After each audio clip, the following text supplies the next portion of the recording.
You ask Tiger to solve. This deals with linear equations with one unknown. The final result is n equals 67/8. Let's solve it step by step.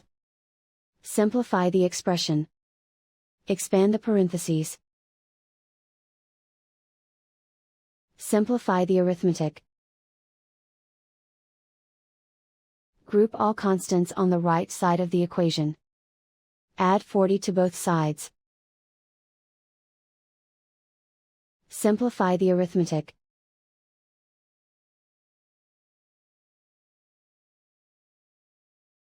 Isolate the n. Divide both sides by 8.